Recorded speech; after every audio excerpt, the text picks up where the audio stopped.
Welcome to Akshayam kitchen. இன்றைக்கி நம்ம சுவையான ராகி பொட்டு எப்படி செய்கிறதுன்னு பார்க்கலாங்க. அதுக்கு ராகி மாவு நம்ம வீட்டில் அரைச்சது இல்லைன்னா கடையில் வாங்கினது ஒரு எடுத்துக்கலாங்க. அது நான் ஒரு டம்ளர் ராகி மாவு எடுத்துக்கிட்டாங்க. அதில் கொஞ்சம் உப்பு சேர்த்துக்கணும். உப்பு சேர்த்ததுக்கப்புறம் அதில் நம்ம ஒரு டம்ளர் அளவு தண்ணி ஊற்றி நல்லா கையிலேயே நல்லா பெசரி எடுக்கணுங்க.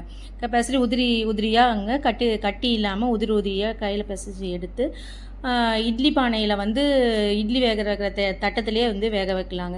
ஒரு 1/4 மணி நேரம் வேக வைக்கலாங்க. 1/4 மணி நேரம் வேக வச்சுட்டு மறுபடியும் திறந்து பார்த்தோமா நல்லா வெந்து வந்துருக்குங்க, நல்லா மணமாக இருக்குங்க. அப்போ அதுலேயே கொஞ்சம் இன்னும் தேங்காய் துருவல் போட்டுங்க.